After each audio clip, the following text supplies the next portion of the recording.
Saludos señores, buenas tardes. 360 grados ya está en el aire. Hoy es martes 14 de febrero, año 2017. Un gran placer compartir la jornada de este día de San Valentín con todos ustedes en compañía del doctor Humberto el Mejor Salazar.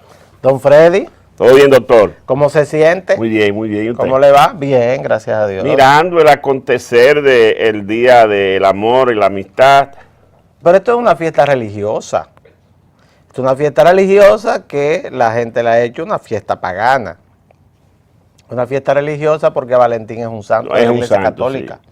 Pero me dicen que era muy enamorado o abanderado de las buenas relaciones. Lo que ocurre es que Valentín era un cura, un sacerdote, en la Edad Media, por allá por el siglo II de la era cristiana, por el siglo III, año 250, 260 aproximadamente, que frente a una prohibición que hubo para que los jóvenes no se casaran, porque había una situación, que era que los emperadores consideraban que los jóvenes solteros eran mejores guerreros. Como no tenían arraigo, cuando salían en campañas para conquistar tierras extrañas, bueno, entonces peleaban mejor y prohibieron que se casaran hasta una edad determinada. Valentín, un sacerdote, comenzó a casarlos en forma secreta hasta que lo descubrieron. Cuando lo descubrieron, pues lo apresaron. Y al apresarlo, estuvo preso durante bastante tiempo hasta que al final lo martirizaron cortándole la cabeza. Y eso sucedió un día 14 de febrero del año 280, 290 después de Cristo. Es decir, en pleno Imperio Romano. Su tumba está en un pueblito cerca de Roma y posteriormente la iglesia lo canonizó convirtiéndolo en San Valentín. Entonces, esa es la historia, que es una fiesta totalmente religiosa.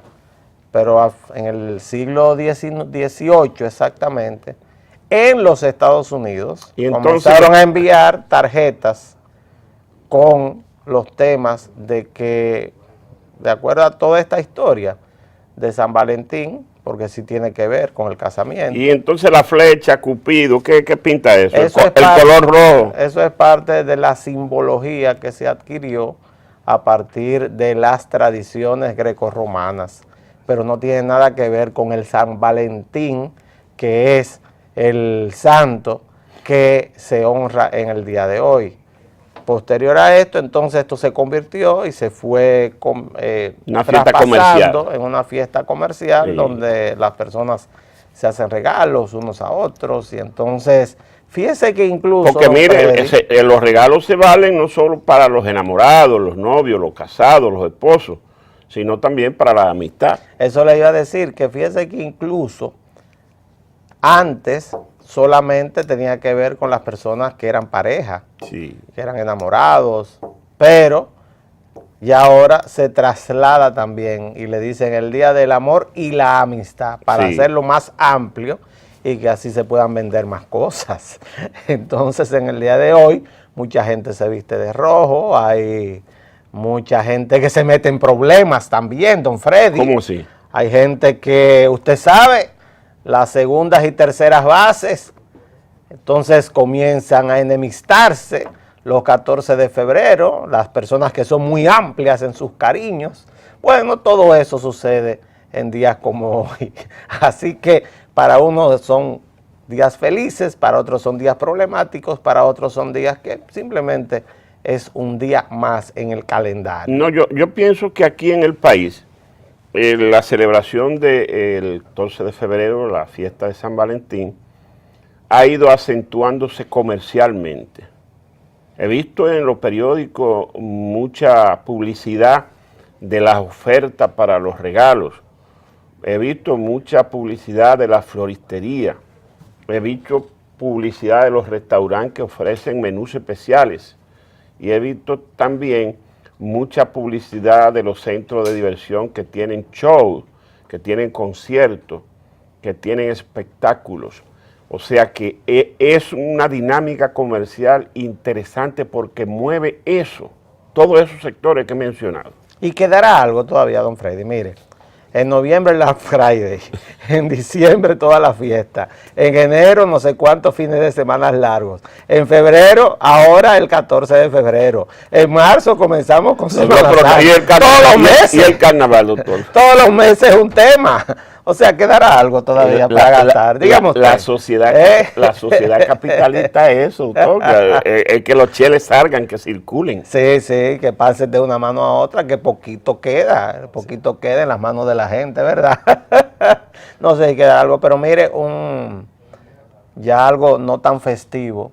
2 muertos, caramba, en San Pedro de Macorís. Sí, me dio mucha pena eso, que un día que la gente lo tiene para ese tipo de cosas que es intercambiar regalos, cariño, amor, nos llega la información de esa matanza en una estación de radio en la Sultana del Este, San Pedro de Macorís.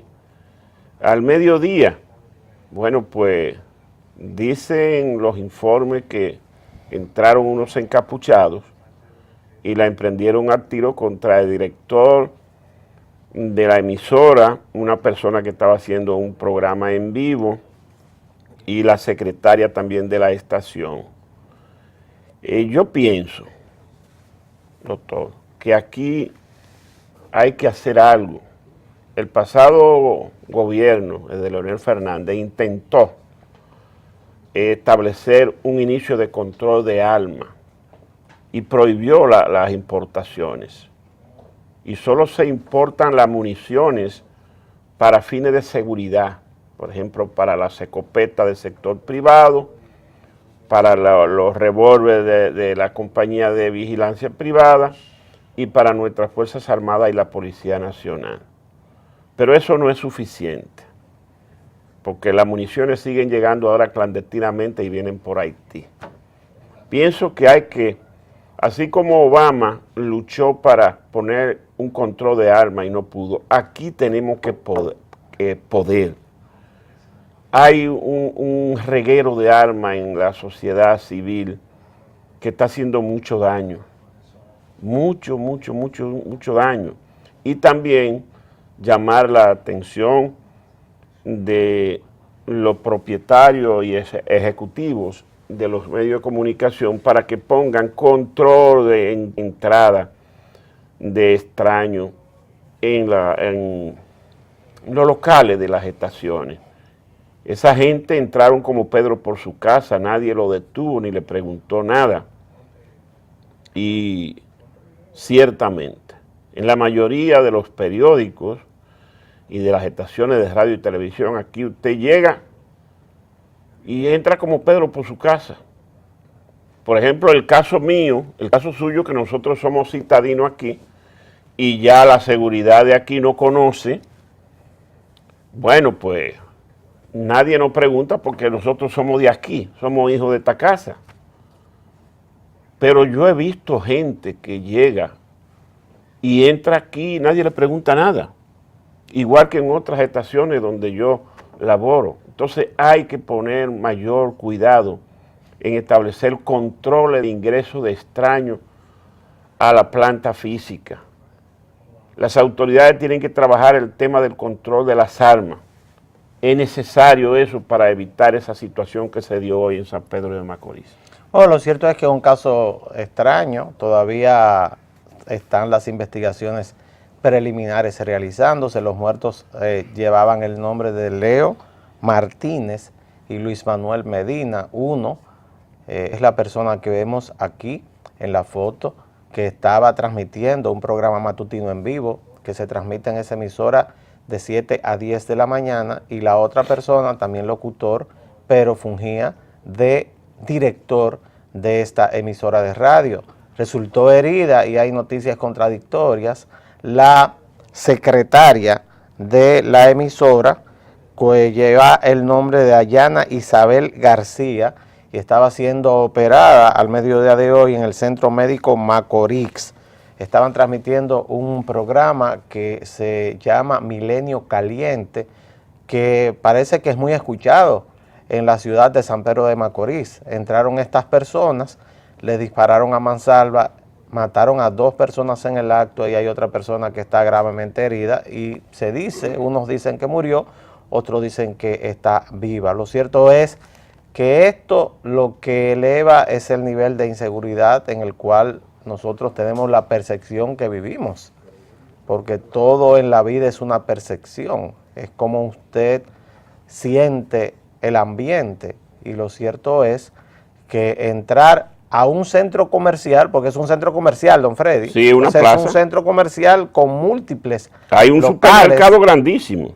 O sea, es un sitio público con mucha gente y estas personas entran, disparan, se escuchan los disparos en el video porque estaba siendo transmitido en vivo a través de Facebook este programa, lo mismo que hace mucha gente que tiene programas de radio, pues se escuchan perfectamente los disparos y posteriormente muere la persona que está hablando por el micrófono. Lo cierto es que esto es necesario aclararlo, pero hay un mal de fondo, y el mal de fondo es que nosotros insistimos en que la población civil posea armas, y en la República Dominicana eso no es un derecho constitucional. En la República Dominicana cualquiera tiene un arma, armas ilegales, e incluso armas legales que son usadas como medio de agresión en discusiones banales.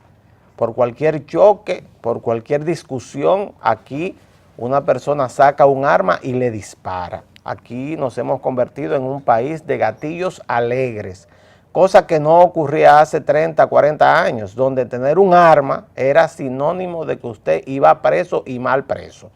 Cuando existía el tema de la confrontación política en la República Dominicana, era muy difícil usted portar un arma y que no fuera miembro de las Fuerzas Armadas. Aquí, y yo creo que hay mucha gente que está pidiendo que por favor se haga algo con el tema de las armas de fuego. En mi caso, yo soy partidario de una prohibición total y absoluta de las armas de fuego en manos de la población civil. ¿Por qué? Porque por descarte usted va a localizar a los delincuentes. Si solamente tienen armas, los policías y los militares en servicio, todo el otro, toda la persona que tenga un arma es un delincuente. Es sospechoso, sí. Es un delincuente. Entonces, yo soy de los que considera que eso ha dado resultado en otros países. Por ejemplo, en Japón no existen muertes por arma de fuego. Y no existen muertes por arma de fuego porque están absolutamente prohibidos. Usted no va a ver un atentado en Japón con armas de fuego en una escuela, en una universidad, ni en ningún lado. ¿Por qué? Porque nadie tiene armas de fuego. Aquí, la República Dominicana, somos un país donde todo el mundo está armado. Hay gente que dice que no puede dejar su arma porque la tiene con permiso, que entonces los delincuentes, yo creo que eso hay que prohibirlo terminantemente, a pesar del pingüe negocio que hacen algunos con este tema. Ese tema de San Pedro de Macorís lo que hace es ahora a usted, como dice usted, don Freddy, ponernos sobre aviso. Claro. Porque aquí cualquiera puede entrar entonces y entrarle a tiros a uno. Porque eso fue lo que pasó en esa emisora. Entraron un grupo de personas, 2 personas aparentemente, y le entraron a tiro a los que estaban hablando y a quien dirigía la emisora y a todo el que estaba ahí. Y lo mataron. A ver cuál es la causa, porque cuando aquí se quiere averiguar las causas de un asesinato o un crimen, yo le aseguro que siempre se averigua. Siempre se llega a la raíz del problema. Pues esperemos en las próximas horas que la policía dé algún informe acerca de este doble crimen lamentable, hoy 14 de febrero, Día de la Amistad en la República Dominicana, que seguro tendrá enorme trascendencia en la prensa durante las próximas horas. Los informes son dispersos y un tanto vagos. La policía todavía no ha dicho nada. El fiscal local dio unas declaraciones también un tanto tímidas porque las investigaciones apenas comienzan. Sin embargo, mueve a preguntarse cuál sería el móvil de este asesinato múltiple, porque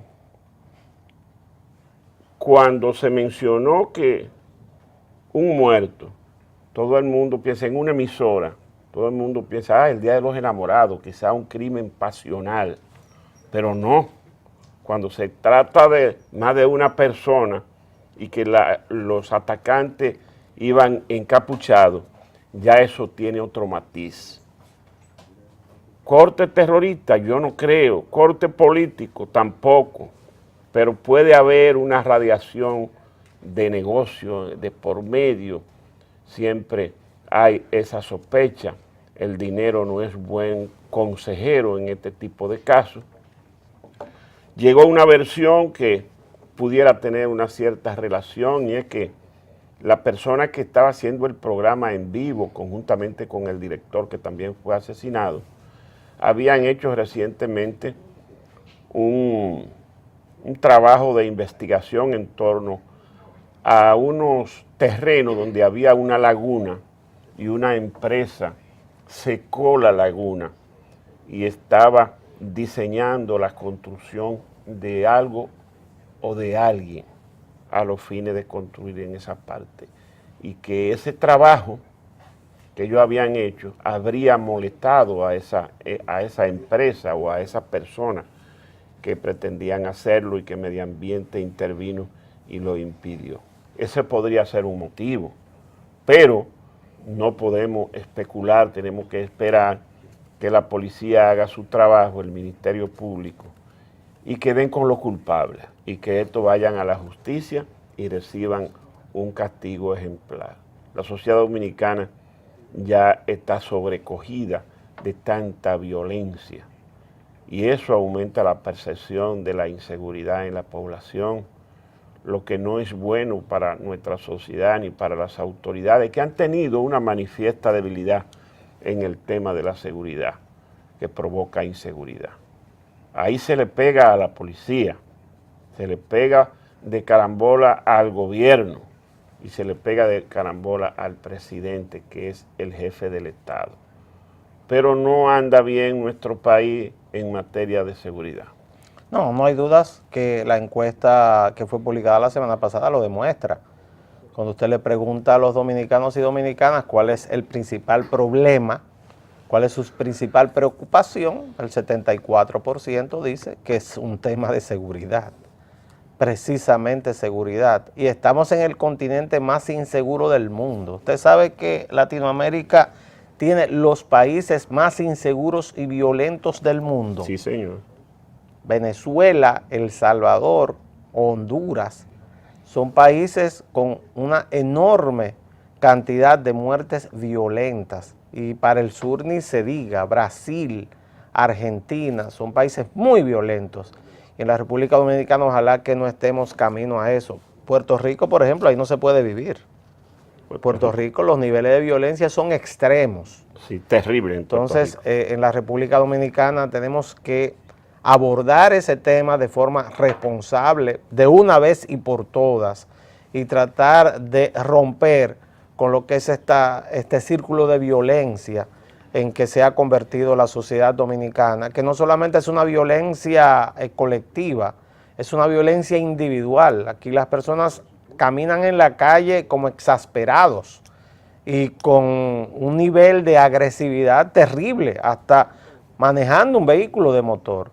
Entonces, ese tema hay que abordarlo a nuestro juicio de forma muy responsable en la República Dominicana. Claro, tenemos que comenzar por evaluar los maestros, que parece que no lo vamos a hacer, don Freddy. Mire, tanto que hablamos. Yo estoy indignado, estoy indignado, pero entiendo qué pasó ayer. ¿Y hoy? Cuando los maestros del sector público... mire hoy, don Freddy. Sí, pero me voy a referir al tema de ayer, que el que conozco con detalles. Cuando se dio la información de que va a haber un aumento de sueldo para los maestros en este año, pese a que no está contemplado en el presupuesto, los maestros hábilmente resolvieron dos problemas con un solo tiro. Evitaron la evaluación por rendimiento que se le iba a hacer y evitaron también que se le tuviera, evitaron que ellos, con su acción del día anterior, que hicieron una marcha multitudinaria, el Estado le cogiera miedo. Ellos aprovecharon una coyuntura de debilidad del gobierno, que no está en su mejor momento, hicieron esa demostración de fuerza y eso fue suficiente para que al otro día le dijera, no, pero el dinero que estaba para la evaluación por rendimiento va a ser tomado para el aumento. Y ellos felices, pero la sociedad está triste. ¿Por qué está triste? Porque aquí todos sabemos que la educación pública es un fiasco, porque la calidad del maestro no es buena. Y ahora cuando se intentaba hacer la evaluación para premiar a los buenos, a los regulares, y obviar los malos para llevarlo a capacitación, eso se evitó. Y el sistema va a seguir manga por hombro como estaba. Por eso yo no me alegro de lo que pasó. Y lamento mucho eso. No debió haber ocurrido porque con eso solamente se benefician los maestros, pero la sociedad sigue perjudicándose. Lo que sucede con las sociedades que progresan, los pueblos que echan hacia adelante, es que son países donde lo que se impone es la meritocracia. Y en la República Dominicana el facilismo ha sustituido a la meritocracia, al mérito del esfuerzo. En el caso de la escuela pública, a pesar de la gran cantidad de recursos que se está entregando al sistema educativo nacional, bueno, planteémonos el total. La presión tributaria en la República Dominicana es de un 14% del PIB aproximadamente, puntos más, puntos menos. Y del 14% del PIB le estamos dando a educación el 4%. Eso quiere decir que el 10% que queda es para todo lo otro, incluyendo salud, carreteras, pago de deuda, pago de todo. Una parte muy importante de todos los ingresos del gobierno se van todo al sector educación. Pero al sector educación ahora con el objetivo de aumentarle los sueldos a profesores que no son capaces de someterse a un sistema de evaluación. Entonces, lo que se está premiando es el facilismo, el mismo tema de la Universidad Autónoma de Santo Domingo. Usted premia el facilismo por encima del mérito. Y una sociedad que trata de crecer sobre esa base, simplemente lo que está haciendo es ampliar una enorme brecha social que cada día es más ancha. ¿Por qué? Por lo siguiente. Porque en el caso nuestro, en el caso de quien habla, por ejemplo, estudió en la universidad pública, pero ninguno de mis hijos pudo ir a la universidad pública, porque si lo mando a la universidad pública no podía competir. Yo pude competir en mi caso particular, a pesar de haberme graduado en la universidad pública, porque en ese momento había 2 universidades en el país, nada más, que formaban médicos. La Universidad Nacional Pedro Enrique Ureña, donde iban los que podían pagar, y la universidad pública, donde íbamos los que no podíamos pagar, porque esa era la idea. Entonces nosotros podíamos competir con los que se graduaban de las universidades privadas, o de la única universidad privada en ese momento, pero ya ahora eso no se puede. Hay una cantidad de universidades privadas que el costo impide que los hijos de clase media baja y clase baja ingresan ahí los hijos de clase media que hacen un esfuerzo sus padres por esto, y de clase media alta, y ahí está la brecha social enorme y la desigualdad que se está construyendo en la República Dominicana, simplemente porque los que se gradúan de las escuelas públicas, de alumnos de esos a quienes le aumentaron los sueldos en el día de ayer, sin exigirle ningún tipo de resultados, a esos que en el día de hoy en el Ministerio de Educación Superior, Ciencia y Tecnología se llegó a un acuerdo para que los profesores de la UAS aumenten sus ingresos un 15%, a pesar de ser los mejores pagos de todo el sistema educativo superior de la República Dominicana, y no publican nada, no investigan nada, no alinean lo que es sus enseñanzas con lo que son las necesidades del país, a esos son los que están construyendo una sociedad en la cual hay muchos muchachos que con un papel no saben absolutamente nada.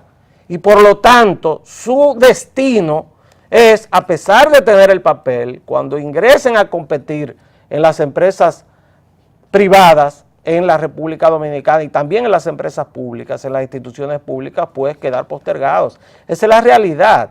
Y en un mundo que cada vez es más global.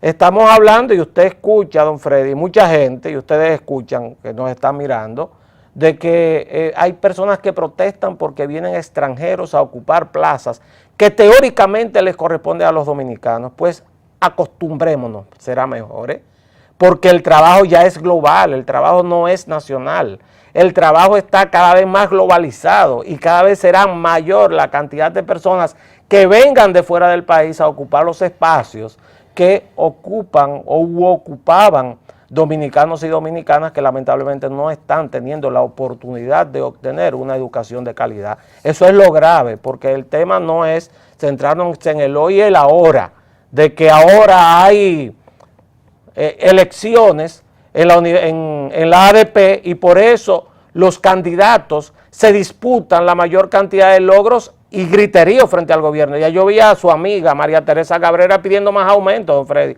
Hoy, esta tarde ella estaba pidiendo aumento por otras cosas, porque está en campaña electoral y lo malo es que el gobierno le haga caso. Lo malo es que el gobierno le haga caso. Yo le digo a Andrés Navarro lo siguiente: usted cantó como gallo y puso como gallina. Porque, es más, le voy a hacer una recomendación. ¿Usted me permite hacer una recomendación? Claro que sí, doctor. Nombren a Leonardo Mato Berridos, el ministro de Educación. Ya él lo fue, doctor. Pero fíjese lo que hizo.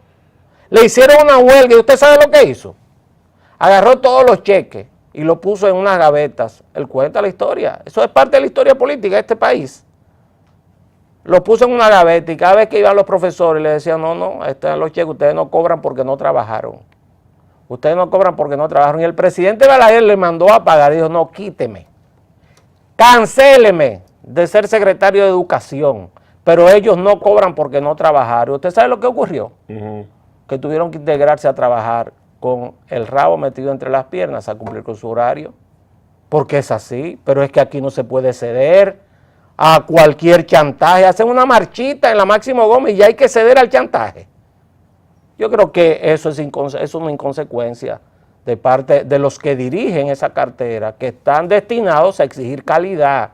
Si no se va a exigir calidad, simplemente están condenando a los muchachos de los barrios más pobres del país y de los campos a ser pobres de por vida, porque no van a poder competir.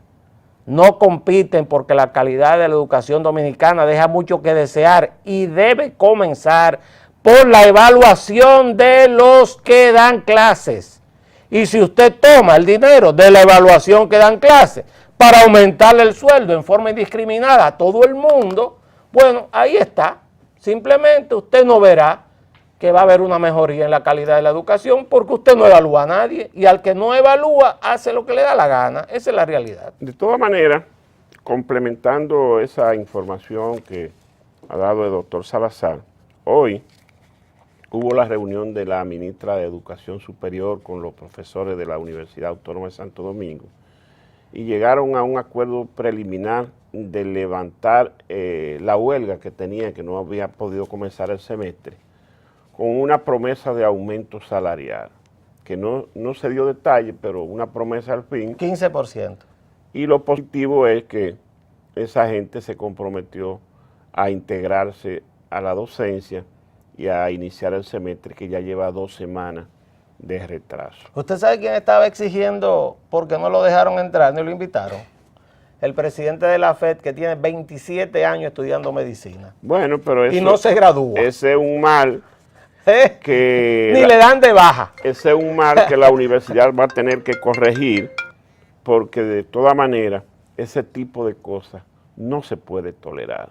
Una persona que tenga más de 2 años fuera del tiempo de la carrera, ya debe ser clausurada su matrícula. Mire, pero en el sector privado le dan de baja. Inmediatamente. Ahí no les dan de baja.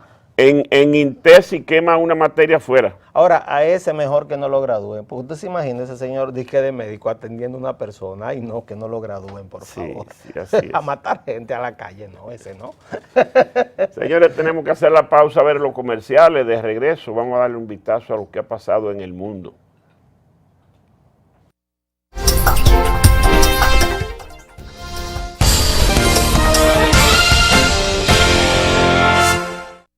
Y a nivel internacional, el centro de atención está en Washington, lo mismo que ha estado en los últimos días. Hoy van ya... Hace 3 semanas que esa es la atención del mundo. 19 días de la presidencia de Mr. Trump, pues renunció Michael Flynn, un general retirado del ejército de los Estados Unidos, quien fungía en el importantísimo cargo de asesor nacional de seguridad del presidente de los Estados Unidos.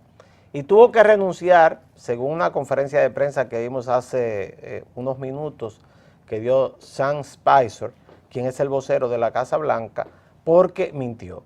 Mintió y violó una disposición legal en el sentido de que él no podía, en el periodo de transición y no teniendo ningún tipo de cargo público, tener contacto con el embajador de un país extranjero, en este caso el embajador ruso, donde trató el tema de las sanciones. Le mintió al vicepresidente Mike Pence cuando le planteó, y Mike Pence salió a defenderlo hace unos días, de que él no había tratado este tema con el embajador de Rusia, pero sin embargo una cantidad de filtraciones de los servicios de inteligencia de los Estados Unidos a la prensa, sobre todo al Washington Post, el mismo periódico que hizo renunciar a Richard Nixon en los años 70, porque este fue el periódico famoso del caso Watergate de Carl Bernstein y Woodward, pues Bob Woodward se llamaba el otro periodista, y de garganta profunda, que nunca se supo quién era, pues está sacando una cantidad de información interna de los servicios de inteligencia de los Estados Unidos que están afectando a Donald Trump. Segunda derrota consecutiva de Donald Trump. La primera fue el bloqueo por parte de la Corte de Apelaciones de San Francisco de lo que era el ingreso a 7 países musulmanes. Esta es muy grave, sobre todo, don Freddy, por lo siguiente.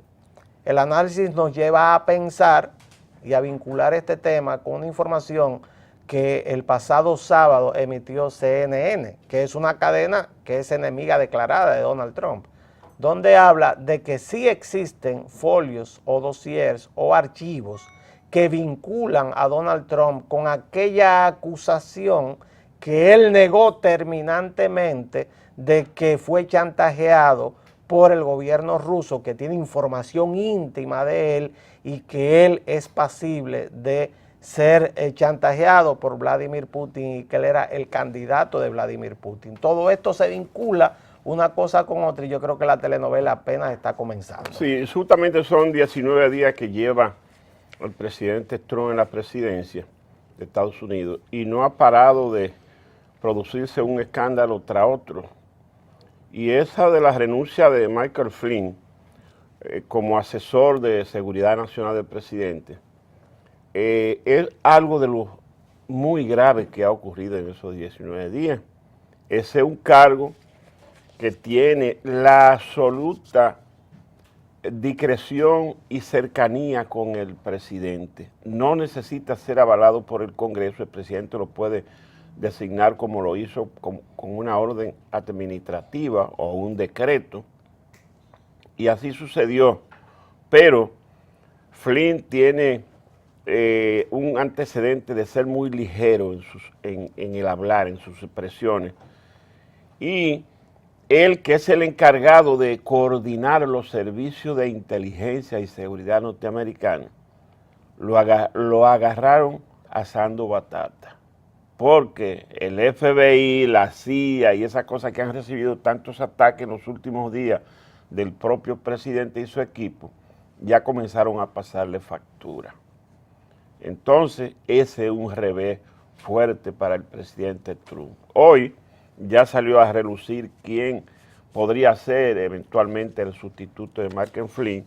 Se trata de Robert Howard, que es un vicealmirante de la Armada norteamericana, un hombre con mucha formación de inteligencia, veterano de varias guerras, y también de la extrema confianza del equipo que ha designado el presidente Trump.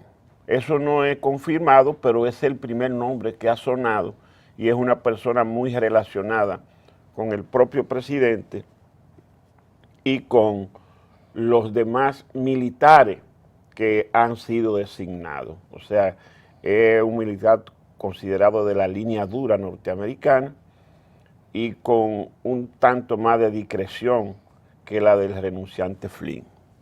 Y también hay un tema importante para América Latina, que es la acusación directa que hizo el Departamento del Tesoro de los Estados Unidos al vicepresidente de Venezuela. El vicepresidente de Venezuela, que estaba aquí buscando el nombre y no lo encuentro, que tiene un nombre árabe. Sí, es un nombre rarísimo. Un nombre árabe, pues sería el sucesor de Nicolás Maduro en caso de que se haga un mandato ya revocatorio, porque pasó la fecha del día 10 de enero para el régimen chavista. Pues esta tarde el Departamento del Tesoro anunció que había bloqueado cuentas por cientos de millones de dólares que eran propiedad tanto del vicepresidente de Venezuela como de uno de sus socios. Cientos de millones de dólares. El rastro del dinero siempre acusa a todos este tipo de personajes. Esta persona fue designada a fines del año pasado como vicepresidente de dedo de Venezuela y por lo tanto sucesor de Maduro, y es conocido como uno de los represores principales del régimen chavista, uno de los más radicalizados, pues está acusado de narcotráfico, de ser parte del cartel de los soles. Los soles porque la Guardia Nacional Bolivariana usa como escudo o como símbolos, usted que sabe de militares, sí, un sol en sus charreteras. Doctor, gracias por su participación. Atento, ahora que usted va al próximo programa suyo, al juzgado de José Alejandro Vargas. La homologación del expediente ya Odebrecht. Comenzó esta tarde. Ok. Pendiente, señores, hasta mañana.